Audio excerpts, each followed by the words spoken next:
मैं फ़िलहाल मौजूद हूँ खुडियाना के बिल्कुल बीचों बीच बना हुआ ये प्राचीन तालाब पे। अगर मैं इस तालाब की खूबसूरती की बात करूँ और उस वक़्त की अगर बात करूँ तो उस वक़्त खूबसूरती क में 4 चाँद लग रहे होंगे। इस गाँव की खूबसूरती में इस बाँध ने 4 चाँद लगाए हैं और लोगों की उपयोगिता सिद्ध हमेशा की है। लेकिन इस तालाब ने अपनी जो ज़िम्मेदारियाँ हैं, अपना कर्तव्य है, पूरी निष्ठा के साथ निभाया, लेकिन शायद यहाँ के लोग उस कर्तव्य के प्रति अपने कर्तव्य को भूलते जा रहे हैं। आप बिल्कुल मेरे ठीक पीछे देख रहे हैं, इसके बारे में बहुत सारी किंवदंतियाँ हैं, बहुत सारी मान्यताएँ हैं, बहुत सारे विचार हैं। बहुत सारे लोगों ने हमें बताया कि इस तालाब का निर्माण जिन्नों के माध्यम से एक रात में करवाया गया। और बहुत सारे बड़े बुजुर्गों से जब हमने बात की तो उन लोगों ने बताया कि रात को इसका निर्माण हुआ और सुबह किसी महिला के चाकी चलाने की वजह से ये कार्य रोक दिया गया। बिल्कुल उस तरफ अभी हमने आपको दिखाया था कि जो बावड़ी है उसका भी निर्माण इसी तरीके से होना बताया जाता है। लेकिन कितनी सच्चाई है कितना झूठ है ये तो इतिहास के गर्त में छिपा हुआ है। इसका निर्माण राजा महाराजाओं ने करवाया या जिन्हों ने करवाया, ये एक इतिहास के आगोश में छिपी हुआ एक रहस्य है। लेकिन उस रहस्य से पर्दा उठता है और यहाँ पर बना दी जाती हैं 4 छतरियाँ।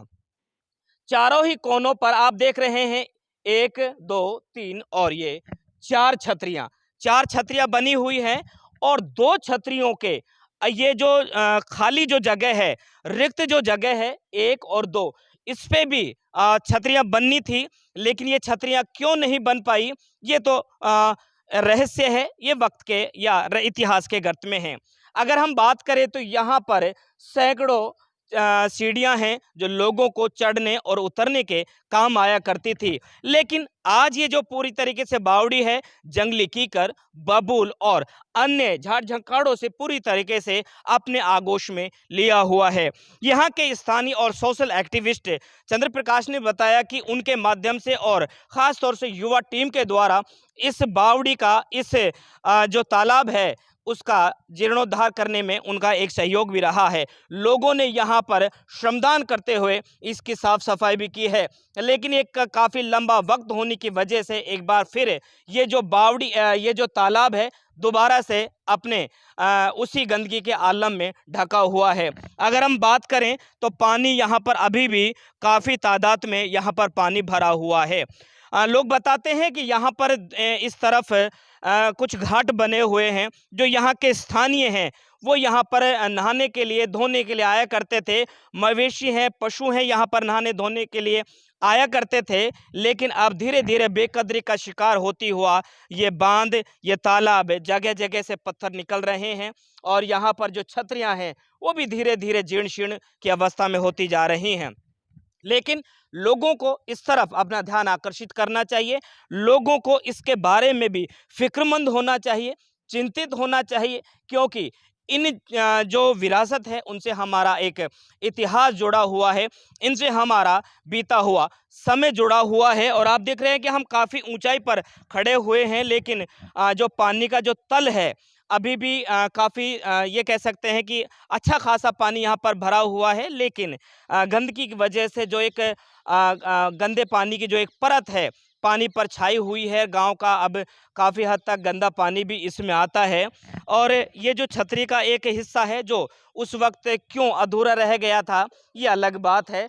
लेकिन बिल्कुल इस तालाब के बिल्कुल ठीक बगल में राजकीय विद्यालय बना हुआ है और जैसा कि यहाँ के स्थानीयों ने बताया कि वक्त वक्त पर यहाँ के जो विद्यालय प्रशासन है उनके द्वारा भी इसमें श्रमदान करवाया गया था। तालाब की साफ सफाई की बात करें तो चंद्र प्रकाश ने बताया भी था कि कुछ वर्षों पहले, कुछ सालों पहले यहाँ पर श्रमदान करके जो युवा साथी हैं, इस गांव की युवा टीम है, उन्होंने यहाँ पर श्रमदान करते हुए इसकी साफ सफाई भी की है। लेकिन वक्त वक्त पर सफाई ना होने की वजह से भी यहाँ जो ये तालाब है अपनी आभा खोती जा रही है, अपनी सुंदरता और अपनी जो शाख है उसको भी कहीं न कहीं खोती जा रही है।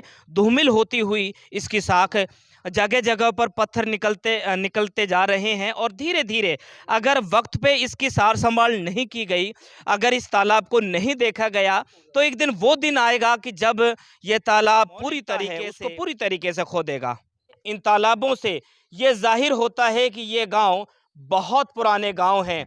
यहाँ के कुछ स्थानीय भी हैं जो इसके बारे में, सर, तालाब बड़ा प्राचीन लग रहा है जिस प्रकार से इनकी छतरियां मैं देख पा रहा हूँ, और खास तौर से इसका ये है कि भाई बताते पूर्वज बताते हैं। अब ये पता नहीं कितनी काल्पनिक है, कितनी इसमें मिथ्या है, ये तो ये तो ईश्वर जानता है। बाकी बताते हैं कि बावड़ी का तालाब का दोनों का सेम डे में सेम ही वो है, और इसका लिंक भी है, कुछ सुरंग भी है तालाब की बावड़ी की। मैं बोलना चाहूँगा कि देखो, ये जो पुरानी विरासत है, जो इसमें क्या है कि जो हमारी जो युवा मंडल टीम थी, उसमें सबसे बड़ा योगदान था अंकुर सैनी का। उन्होंने इस मुहिम की चालू करी थी।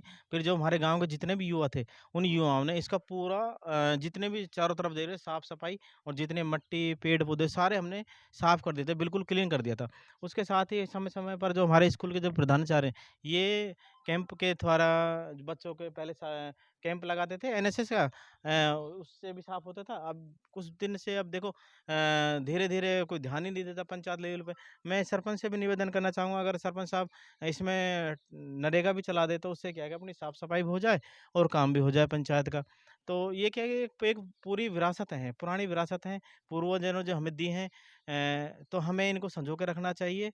इसके निर्माण को लेकर के कई सारी विसंगतियां हैं, कई सारी किंवदंतियां हैं कि किसी राजा महाराजाओं ने बनवाया, क्या किसी जिन्नों ने बनवाया, क्या कहानी है? देखो, इसमें बात ऐसी है कि जो हमारे पूर्वज बताते हैं, हमारे दादा परदादा, उनके भी दादा परदादा, वो तो बताते हैं कि भाई एक रात में जिन्नों के द्वारा बनाया गया था। बाकी मेरे को लग नहीं रहा कि ये जिन्नों के द्वारा, बाकी ये राजा महाराजाओं का गांव रहा है, विरासत कालीन रही है। इसमें जो महल हैं, तालाब हैं, बावड़ियाँ हैं, तो मेरे को लग रहा है कि ये विरासतन कालीन थी, राजा महाराजाओं का था। जो घाट हुआ करते थे, राजा महाराजाओं के जो तालाब, उनके जो रहने का, नहाने का, रानियों का। और इसमें क्या है कि देखो, हम खुद, हमारे घरवाले, हमने देखा है कि घाट-घाट पे हम कपड़ा यहीं से धुल के जाते थे, हम यहाँ नहाते थे। सारा कपड़े-लत्ते धोने का काम, नहाने का काम, पूरा गाँव की महिलाएँ यहाँ आती थी, अपने कपड़ा धो के लेके जाती थी, और हम भी नहाते थे। हम खुद पूरे गाँव के बच्चे थे, हम यहीं नहा के और अपने चले जाते थे। लगती है कि इनको अगर दोबारा से इनका जीर्णोद्धार किया जाए, इनकी साफ सफाई करवाई जाए, तो क्या लगता है कि कोई संभावना निकल के आ देखो, सकती है? संभावना तो सरपंच के ऊपर डिपेंड करती है। अगर सरपंच साहब चाहे तो इसका पुनर्निर्माण कर सकते हैं। देखो, कलाकृति देखी जाए तो इसमें देखो, आप दिखाता हूँ मैं आपको कि इसमें देखो कोई मसाला नहीं है, पत्थर के ऊपर पत्थर रखा गया है, और उससे ही ये छतरी टिकी हुई है। बैलेंस एक बैलेंस ऐसा रख रखा है, कोई किसी में भी देख लो, आपको आर-पार दिख जाएगा। और ये क्या है कि अगर ऐसी विरासतों को हम सँजो के नहीं रखेंगे, आने वाली पीढ़ियों, जो हमारी पीढ़ी आएँगी, हमें जो दादा परदादाओं ने दो विरासत सँभाल के दी है, तो हम चाहते हैं कि हमारे सरपंच साहब और जो हमारे जो प्रशासन है, तो इसको जो तालाब है पुनर्निर्माण अब करवाएँ। लोगों का इंतजार कर रहा है कि कब लोग आएं और इनकी तरफ एक फिक्रमंद नजर डालते हुए इसका दोबारा से जीर्णोद्धार किया जाए। अगर मैं गांव खुडियाना की बात करूं तो यकीनन खुडियाना गांव में बहुत सारी ऐतिहासिक और विरासत से बहुत सारी जगह हैं, चाहे वो बावड़ी हो, चाहे तालाब हो, चाहे किले हों, चाहे पुरानी मूर्तियां हों। अगर यहाँ के स्थानीय थोड़े से जागरूक होकर के इसको एक पर्यटक की दृष्टि से यदि दोबारा से चालू किया जाए, तो न सिर्फ लोग और जगह जाकर के लोग यहाँ आना पसंद करेंगे, और उससे जो एक आय होगी, उससे न सिर्फ इस गांव का विकास होगा वरन पूरी ग्राम पंचायत का विकास हो सकेगा, और लोगों को यहाँ अच्छी अच्छी जो विरासत है उससे रूबरू होने का भी मौका मिलेगा। कैमरामैन सोनू के साथ में मैं आपका साथी कवि सदाराम इजाजत चाहूंगा अलवर 24 न्यूज के साथ में। बहुत बहुत शुक्रिया और धन्यवाद।